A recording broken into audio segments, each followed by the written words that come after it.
So red seats are taken, gray seats are open, screens towards me. Very big theater. All right. Feeling lucky. I'll go with number 5.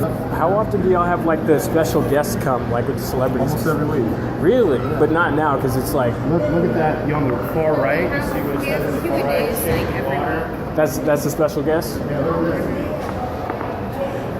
Oh snap! No way. Thanks, Danny. You're welcome. Hope to see you soon. All right. Take care. Hey, Good luck with your vlog. Oh yeah, thank you. Oh baby.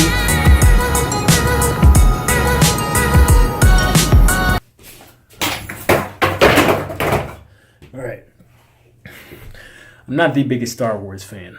I have no shame in admitting I'm a bandwagoner who's caught up in the spectacle of one of the most prolific and one of the most well-known universes in cinema history. And for the most part, I really enjoy many of the previous films. But I'm particularly excited about this film because of the man behind the camera, a man by the name of Rian Johnson.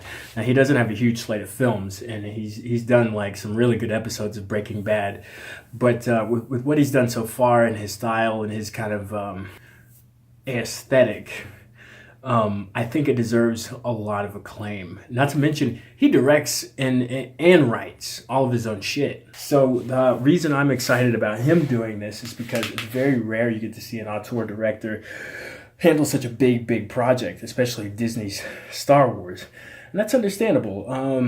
Disney wants to make sure that they're going to make their money back, so they're less likely to pick a director who's risky and who's going to bring gravitas to the project and make it accessible for mainstream audiences, and on top of that, make a profit out of it in the end. So, that's understandable.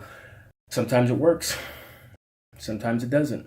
Previous attempts have been made to do this, but usually they didn't come to fruition because the director's vision for the film conflicted with the studio's vision for the film, and they just met at an impasse and nothing came of it. So they had to hire somebody else who wouldn't give them shit and would just listen to them. Which brings me to my number 2 reason why I'm excited for him to direct this film is he wrote the story.